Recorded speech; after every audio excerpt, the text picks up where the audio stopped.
Good day and welcome back to another DBZ Dokkan Metal video. In this video we're going to be taking a look at how you can complete the Uncontrollable Power challenge for the last, at least for now, stage of the movie edition, Trunks and Goten Supreme Magnificent Battle. So pretty straightforward in a sense. You need to use 6 Uncontrollable Power units, and basically that's about it. Now, Uncontrollable Power is obviously the latest category that has come to the game, and in talks of leads, currently there is only the Int LR Burly. We have come up with a workaround for players who may not have him, so really tried not to use like the Int LR Burly, really tried to avoid it, trying to obviously provide for players that maybe don't have him, and just in general trying to make a little bit of a solid foundation when it comes to this event. Now, it has only 2 phases, and honestly the enemies don't hit that hard. I think that was done to compensate for the mechanic, which can catch people off guard in the beginning, but I think once you get the hang of it, honestly, you'll probably find that it's not that big a deal. So let's talk about the first phase against Super Saiyan Goten Kid, Android 18, and Super Saiyan Trunks Kid. All 3 of them hit decently hard, around 800k in terms of super.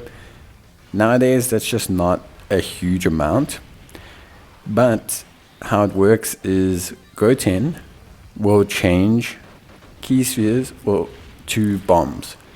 So the AGL key spheres, you'll notice they have little bombs inside of them. These bombs will deal 40,000 damage per key sphere that you obtain. So if you obtain 10 of them, that's 400k.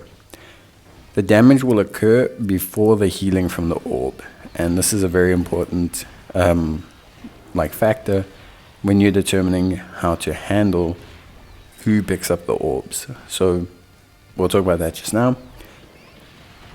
Android 18 doesn't do anything in particular, but Super Saiyan Trunks Kid changes tech key spheres to AGL. So you got AGL key spheres becoming bombs, you got tech key spheres becoming AGL key spheres. So you have to decide who to focus. Firstly, I would say focus down Super Saiyan Goten.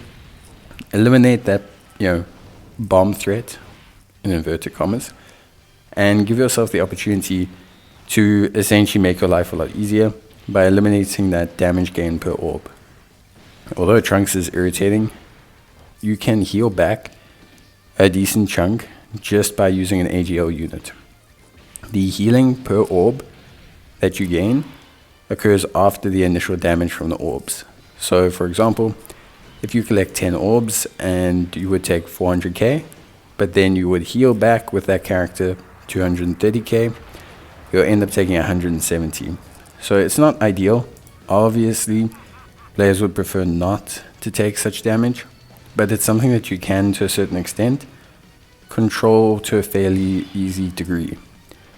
Android 18 does seal you, which is a little bit frustrating, but aside from that, I would say the priority list is definitely Goten first, then Trunks, then Android 18. You can take Android 18 out next, provided you have an AGL unit, because you can benefit from Trunks' orb changing then, to just kind of heal yourself back up afterwards. So that's definitely something you can consider doing. Tends to also be quite helpful overall, and I think for most players could be pretty solid. Now, in terms of team build, before we talk about the second phase, obviously it's a bit difficult to build Uncontrollable Power, as there's only 1 lead right now. The category is also a little bit kind of all over the place. You got Majin Buu units, you've got movie bosses units, you've got Broly's, you've got Bio Broly's, you've got Janembas, you've got a weird mix. For me, the best backup is the Int baseline Broly. So obviously he still is a movie heroes lead, which is very, very helpful. Movie bosses lead, definitely not a movie heroes lead. He's still a movie bosses lead, which is obviously incredibly helpful overall. But he also leads planetary destruction, which includes some of the boos, like the physical Kid Buu, that we're using to kind of fill out the Uncontrollable Power team. So there's definitely a case of like, okay, getting a little bit of usability out of that, like kind of cross of the categories. Obviously, as a friend, we're going to be taking the Int LR early. I think that's pretty self-explanatory. He's the only current lead. He falls in the Int Broly's lead. He is really, really good.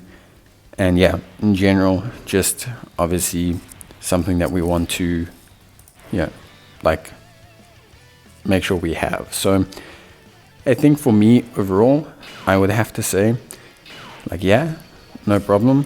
The team definitely functions pretty well in that regard. Now, the next thing that you need to be concerned about is the second phase.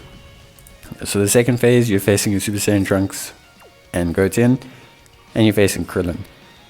Now, Krillin doesn't do too much outside of being relatively annoying. 1.2 million super, immune to most things. But it's the Goten and Trunks who's quite annoying. So the physical key spheres this time don't just deal set damage, they deal percentage-based damage. So they will deal 6% of your health overall, which is very, very, very annoying. So basically, like, if you are someone that is, let's say, trying to obviously do their content and everything, then you start to take damage based on the percentage.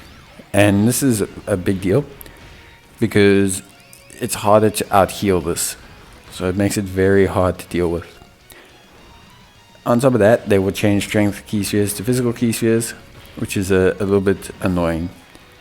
What you can do is you can use a domain, so like AGL Broly's domain, to soft counter their domain, their territory or whatever it's called. And this, in theory, will give you way more, just performance in general. So this will give you like lots of like more improved performance because you're not dealing with the damage from the orbs, they're not creating orbs. It's just making life a lot easier. Although the existing orbs will obviously still cause you damage, it's just a lot easier to not have to deal with all of it. With that being said, they just don't feel strong enough. So to cut a long story short, they really don't feel like strong enough to be how can I say, to be like considered a big threat. Like, I think considering the level of strength that players have nowadays, I think personally speaking, these guys just aren't up to scratch when it comes to like overall strength. Like, it's just not, they can't really deal with like the huge levels of damage, which is a little bit of a shame because I think the mechanic is really fun. But I kind of guess that they were a little bit concerned about how players would handle it. So I think they kind of over-nerfed the actual boss itself, which is fine. I think the mechanic that they have is very interesting. So I'm excited to see where they go, like bosses changing the field of play and creating traps and things like that. It's a very good, a very good thing to do. So I think like for me, definitely I would say it's something that could be really cool in the future.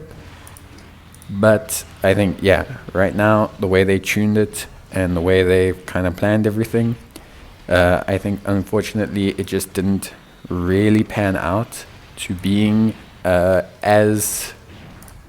didn't pan out to being as difficult maybe as people wanted. So that being said, honestly, really straightforward. I'm actually really happy with like the overall performance, and I think it was a cool event. Just could have been tweaked to be maybe a little bit harder, but at the same time, really cool stuff. And that is the Uncontrollable Power. that is pretty much it from me. I hope you guys enjoyed the video. If you did, leave a like. It's always appreciated. And I'll see you guys in the next one. Till then, take care, stay safe, and bye.